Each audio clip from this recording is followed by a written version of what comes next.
My name is Siri Hustvedt. I'm a novelist and essayist, and I live in New York.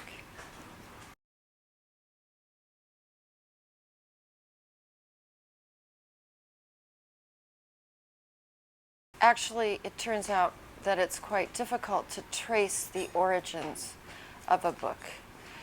But if I am remembering correctly, it started with the idea of the masks and a woman using male masks to show her work. This may have originally come out of a pseudonymous fantasy of my own. What would it be like to create a book, for example, under another name and see what the reactions would be. But no, the masks started it, and then this very large character began to emerge as the center of the book. And I think out of the idea of pseudonyms or masks came the idea that there could not be a single narrator, but multiple narrators who had very different views on what had happened, so that you'd have perceptual slippage, if you will. There'd be no single place to rest for the reader.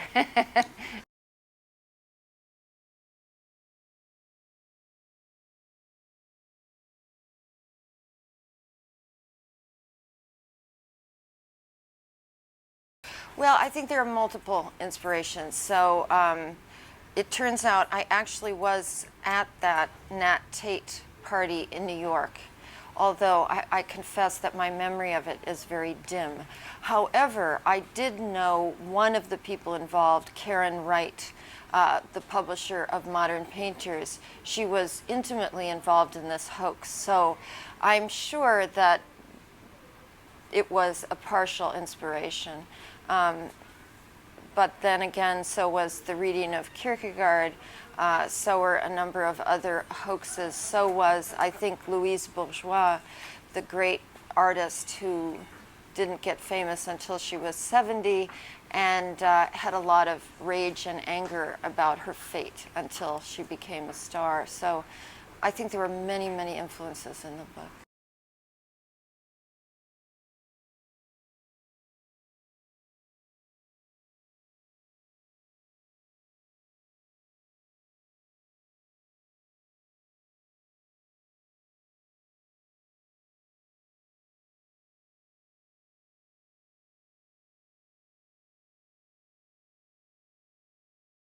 This exists, but I think in the West, probably what's more common is an implicit or unconscious sexism about artworks made by women.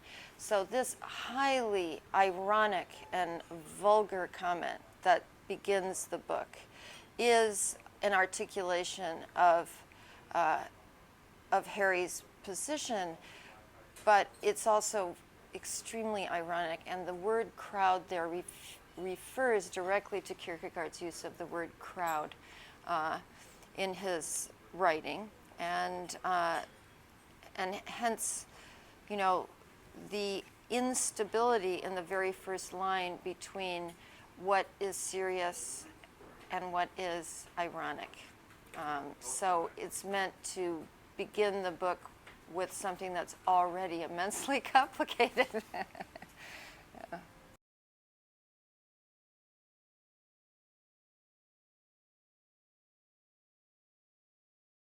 I think Simone de Beauvoir was absolutely right when she wrote in The Second Sex that man, the masculine, stands in for a universal idea about what a human being is.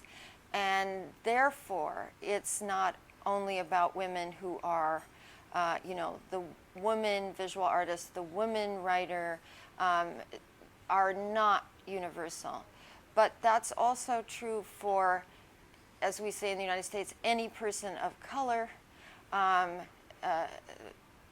people who are sexually so-called unorthodox, so, gay people, transsexuals, everyone who does not fit into this white male universal mode. I know these are political cliches, but it really is true.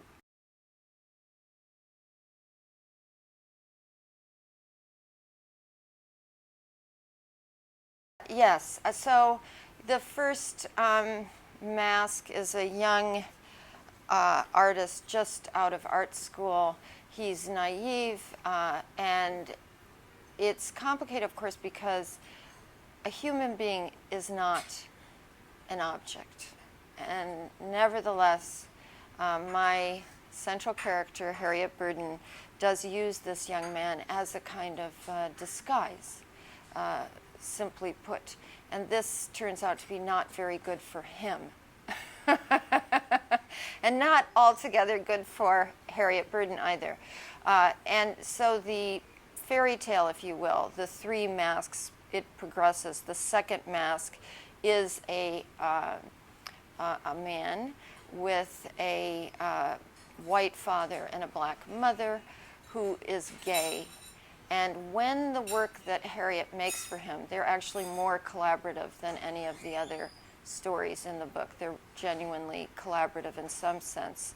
When that work is shown, it is identified very closely with his gayness and blackness. And of course it was made by a aging white woman and very much out of her inner story. So that is a fascinating example of how we are continually coding what we see through what we know about the artist. This is inevitable. And for anyone who thinks that we see the world naked, I beg to differ. We do not. None of us, neither women nor men. We are always bringing our expectations to what we see.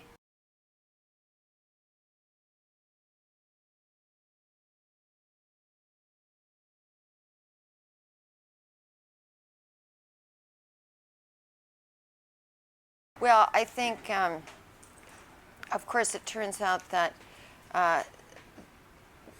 the place in the book that you cite, which is when Harriet Burden decides to reveal her authorship of these three works in a fairly obscure academic journal under a pseudonym, a male pseudonym, is immensely complicated in itself. I mean, why would that be a good idea? Well, it's a good idea for Harriet because she is deeply influenced by Kierkegaard and because she is immensely clever. And her cleverness, in a way, comes back to bite her because this is just the parody, the irony in that little piece that she writes for the Open Eye under another name is it borders on absurdity in some way. And yet she's using actual references and I had a lot of fun writing it, I have to say. But you're absolutely right. So these footnotes are directive. Some of them are fictional, some of them are real. But they are, I think, ways to guide the reader outside the text, but also to throw the reader back on her or himself in the way that Kierkegaard was trying to do in his indirect discourses. So that if the book is read in the way I would hope it might be read, it is really that the reader is forced back into a position of self-reflection.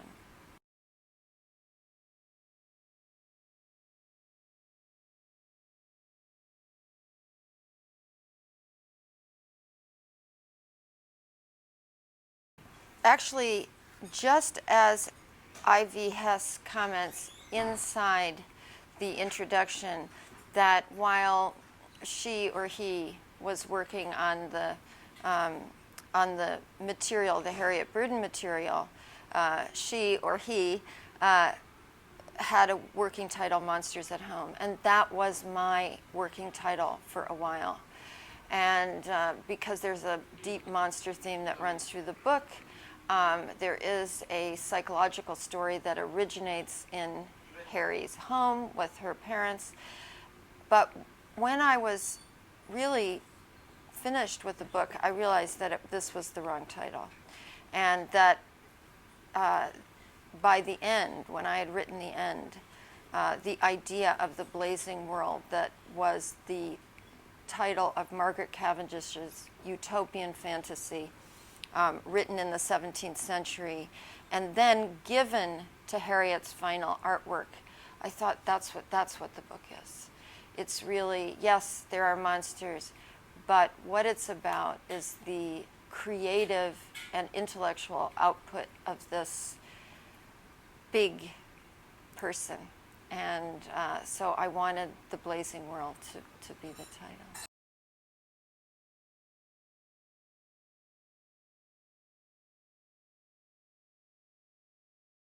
Absolutely. Emily Dickinson is hiding in multiple places in the book.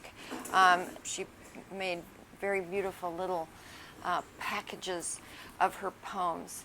But aside from that, I think Dickinson was a person who knew she was a genius.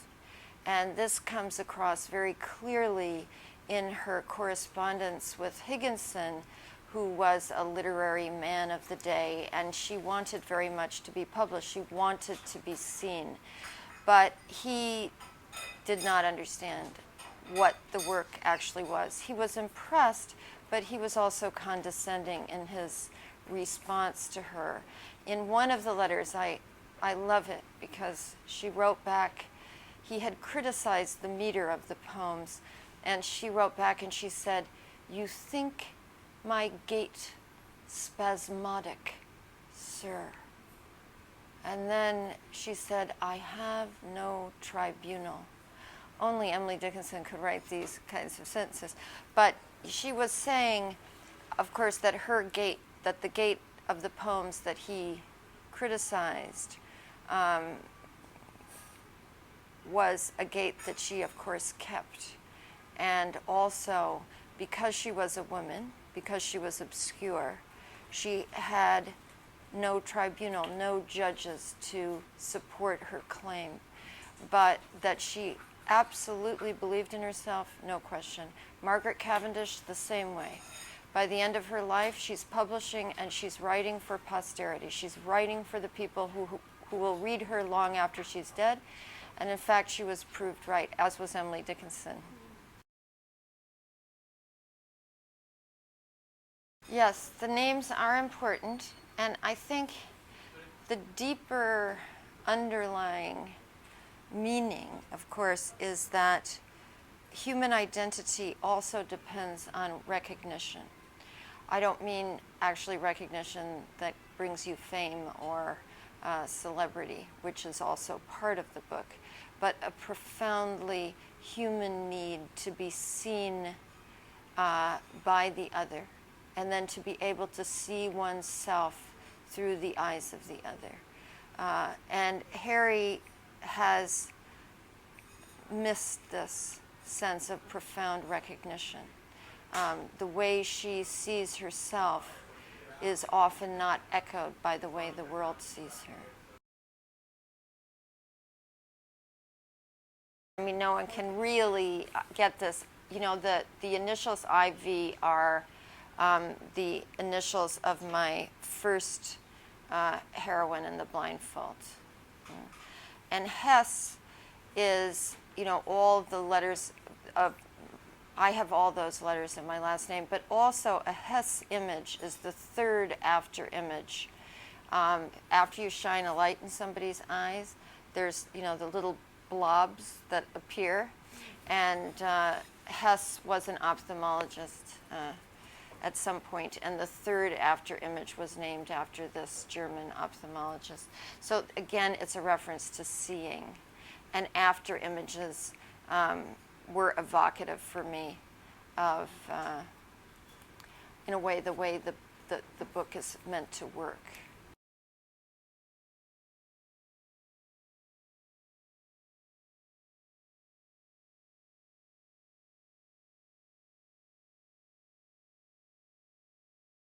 It actually is. There is the Siri pharmacy in Brooklyn. Yeah.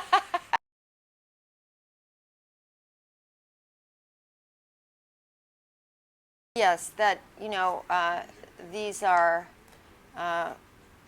movements outside the text, if you will.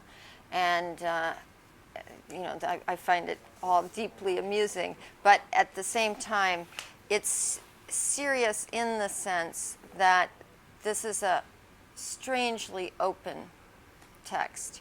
And Harriet's project, as she acknowledges, includes for her all the reviews, the commentary, everything that is written about the work that she did under these pseudonymous masks. And we also know that Hess has included only some excerpts from the notebooks. So the idea that there is a whole outside, a rather voluminous outside world, is included in the very idea of the book. So for the first time in my work anyway, it seemed that that form of self-reference, or the reference to authorship itself, is so embedded in the text that it made sense to me to do that.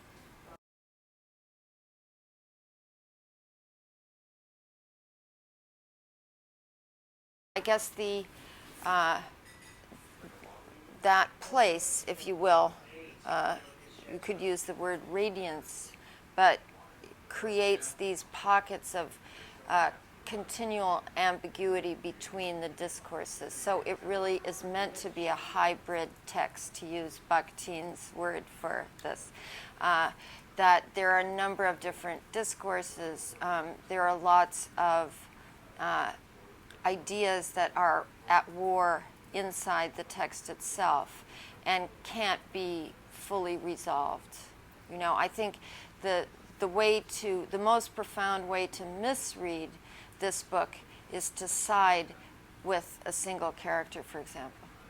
I mean, that would be, even though I love Harry, she also has her blind spots and her manipulative, power-hungry aspects.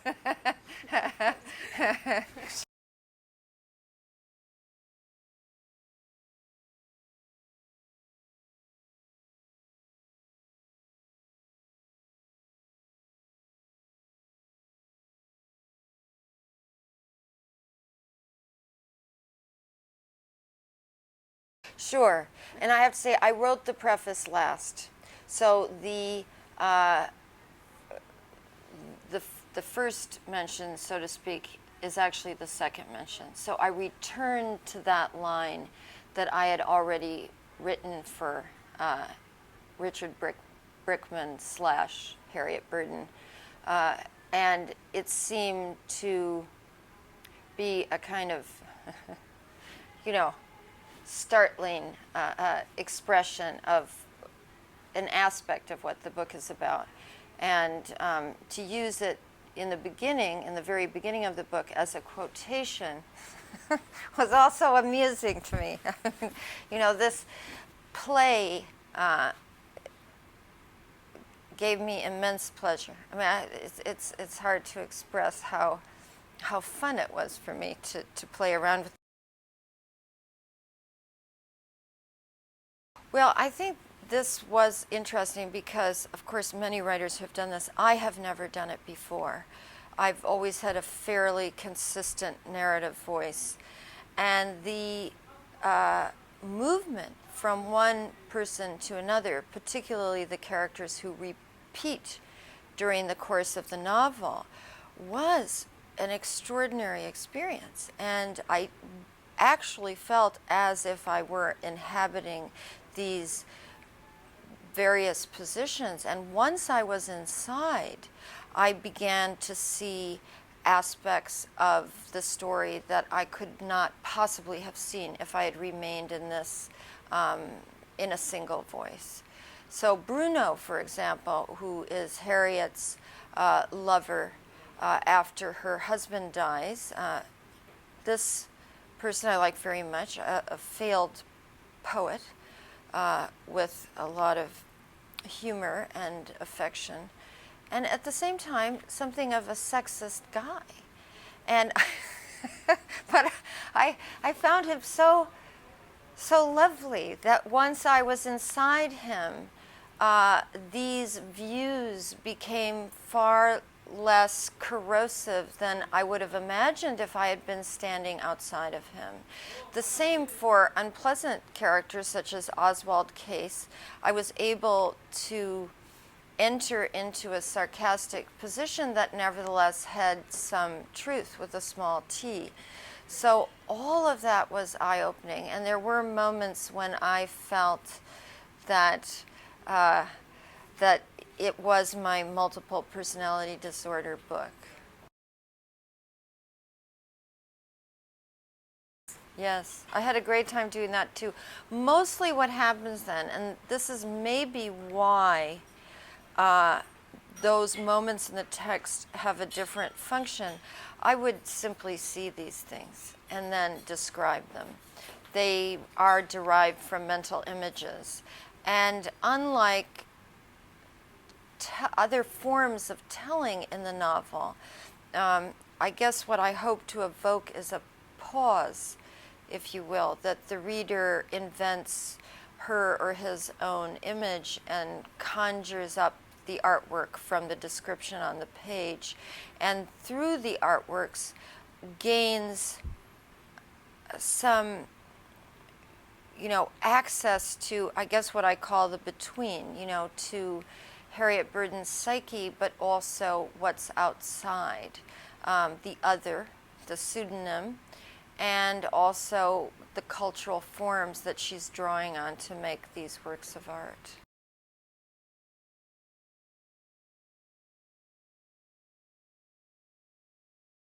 I think in some way these works are works I would love to see done. I would love to see them in the world, and therefore I invented them.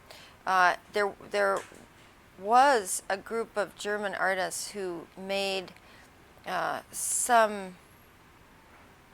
made their own versions of some of Bill Wexler's work in What I Loved. So there was actually one moment I gave them my blessing, and there was some interesting work produced out of my descriptions.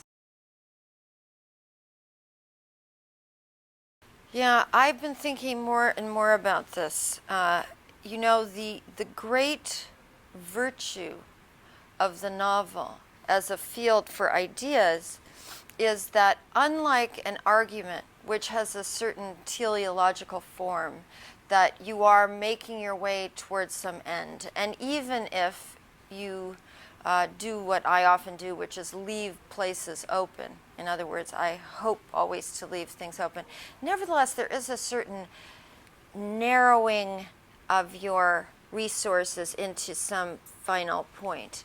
The novel does not have to do that. The novel can contain, in some way, undiluted positions that are in total conflict. So I have begun to feel that maybe the greatest form possible for the cacophony of ideas is the novel itself.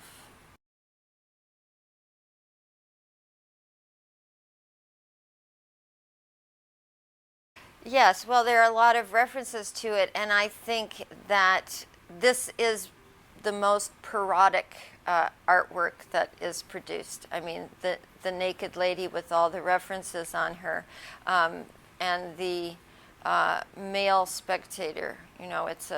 And also Suffocation Rooms is a title that could potentially work for the book as a whole.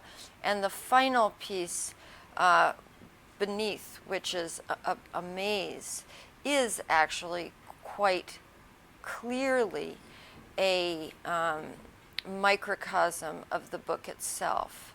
So in that maze, the viewer walks through and is guided by small windows. And if one doesn't pay attention to the differences in the little windows with the objects inside them, the viewer will not be able to get out of the maze.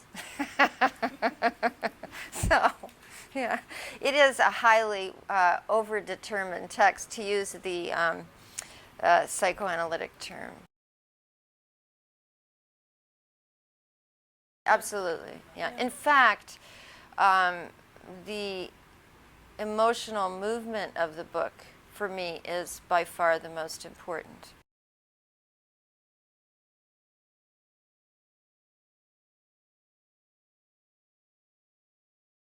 Yes, I mean, I think that there, is no ultimate truth with a capital T. But I do think that no, single theoretical or spiritual or psychological model of any kind is enough to encompass the complexity of human reality or experience.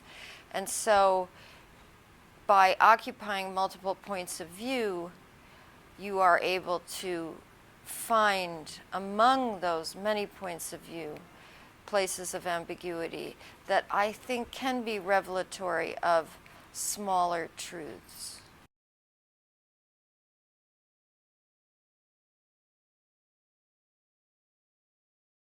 I think it's definitely a mobile text. At the same time, I think, depending on the reader, from the author's point of view, not all of these positions are equal. That I think one is able to judge greater and lesser bias in some of the narrators. Some of them are more shallow than others. Some are more profound. So, yeah, I think just as when you read a bad book or a bad, essay, you could say, listen, this person has missed, a huge part of what's going on in this world of argumentation, that there are narrators that are superior to others in the text. Yeah, yes, I think this is interesting. Actually, I've had a couple of insights that I did not at all have when I was writing the book. And I'm giving a talk at the University of Mainz in Germany after I leave Paris. I had to make up this little talk about science and, writing fiction, writing science, and what does it mean? And I realized, of course, that in the essays, but also in The Shaking Woman or A History of My Nerves, I'm actually doing something very similar, which is I'm taking multiple points of view and investigating in The Shaking Woman my own symptom from varying distances. So I thought of that book quite clearly as telescopic, in the sense that at times I'm very far away from me and my symptom, telling the stories of other neurological patients, or looking at it from a very much third-person scientific point of view, and then also going very close and entering the self. And that book ends at the moment when the third person and the first person meet. And it's funny because I didn't see how closely linked those strategies were to the strategies of the Blazing World until I sat down and thought about it. So there you have it. This seems to be a emotional, intellectual, fictional and non-fictional obsession.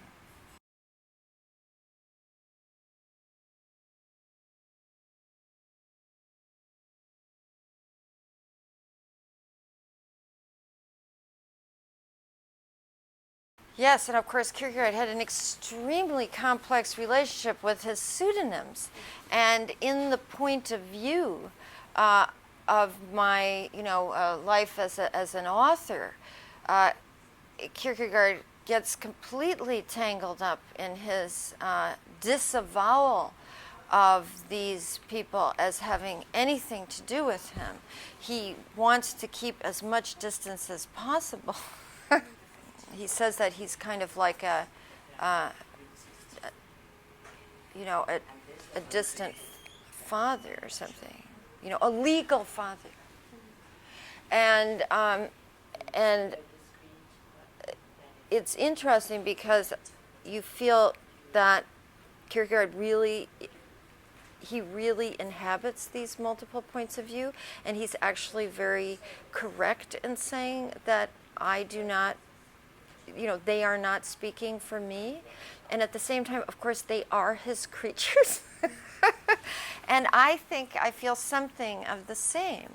But what fascinates me is that inside what I'm now calling the aesthetic frame, which is any kind of art, but in the novel, it's particularly interesting because I think the safety of the aesthetic frame allows an author, a writer, to move into dangerous places that one could not go if the aesthetic frame were not in place.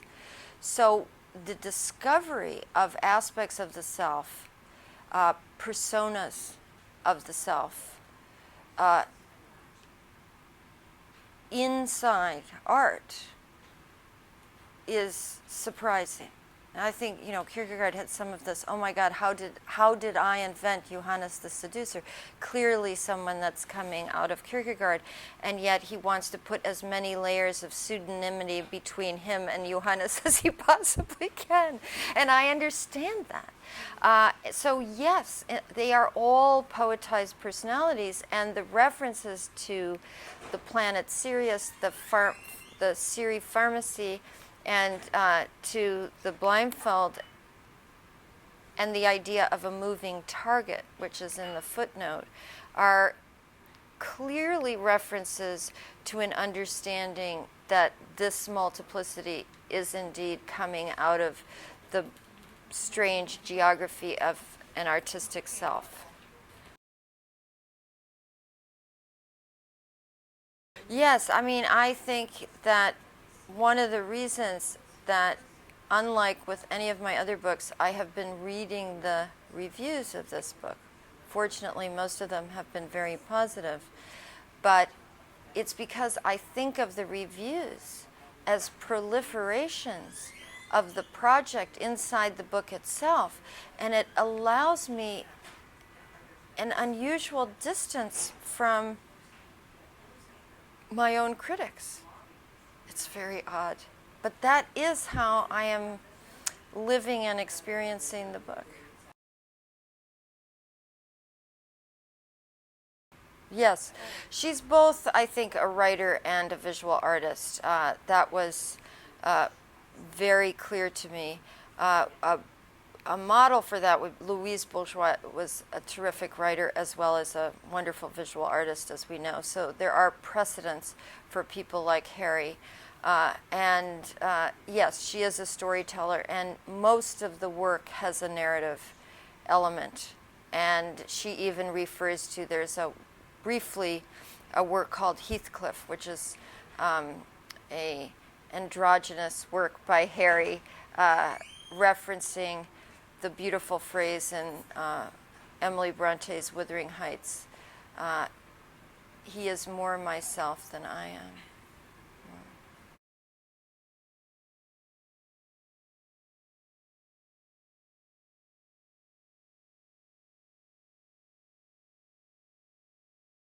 Yes, we people will take a position on who Harriet is, and one hopes a fairly complex position.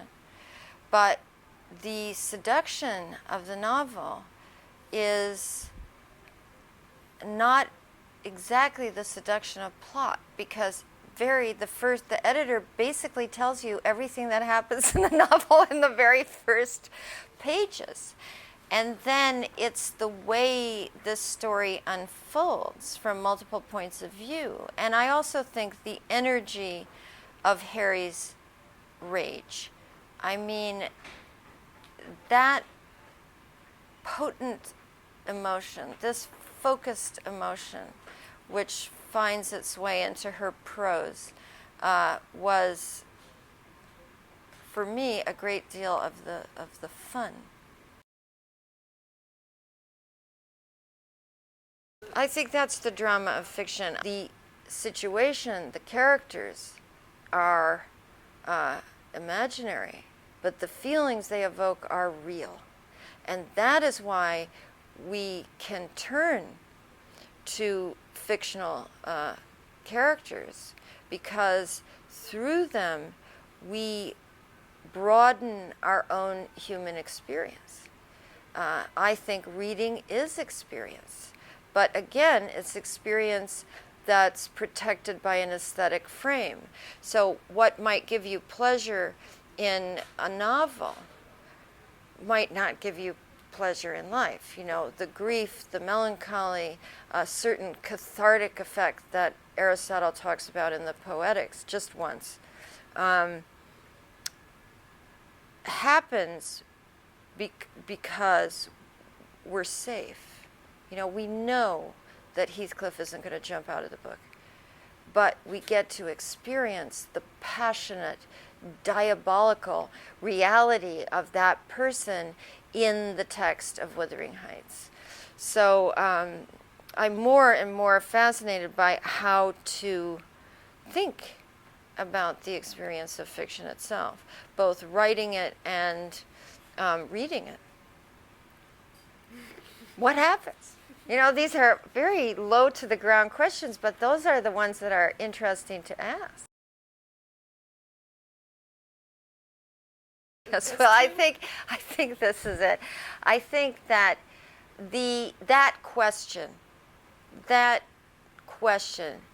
is certainly embedded in the text itself. I mean, if you can arrive at a question like that, then to my mind, you have read this book exactly in the way it was intended, you know, by me. And again, I do not claim that I have the right reading of this book. Authorship, in that sense, does not give you the final word. Sure. I mean, who is the I? You know, I mean, who's speaking? And even when I write essays, you know, à la Montaigne, and use myself and leave myself, come back to myself, of course, this persona is a persona. And the very act of using the first person pronoun I, as I say somewhere in my work, is a form of alienation, even if it's only because we know that it's a representation and not, you know, the breathing, blood-running mammalian self, if you will. So that I is always the product of reflective self-consciousness, which is, you know, not the whole being. And we're always putting forth some kind of persona. And the idea, as I have written about, of some real story is so complicated by the realities of memory, construction, convention. Well, there's also Harry's continual reference to the fairy tale. So the structure of the book with the three masks has a fairy tale structure, and it's a structure that the author, Harriet Burden, intends. And of course, her desire is that that the fairy tale ends and she lives happily ever after in the glare of public recognition. Well, this of course does not happen. Nevertheless, all these mythologies are unearthed in a way to use them and to explode them to some degree. So the male-female oppositions that go all the way back to the Odyssey in the West and are imploded. I mean, when she says, I am Odysseus. Although, you know, this is well after I finished the book, I was reading an essay that referred to a theory that, unlike the Iliad, the Odyssey may have been written by a woman. Now, that's very interesting. And I do love the Odyssey. But for Harry, the confinement of being the creature who waits at home, as she said, she doesn't even have suitors. And she says, I am Odysseus. And I think that that cry is something that many ambitious women, but many women in general, recognize. You know, why don't women get to be the adventurer? Why are they waiting at home, or the prize? The other thing that is the prize, you know? And so these stories, and of course the monster recurs and recurs, and Harry thinks of herself as a monster, but the monster is also, in encyclopedic terms, exactly the thing that cannot be categorized. So I suppose the push is toward a blurring of these binaries and categories that are confining, and for Harry, desperately confining.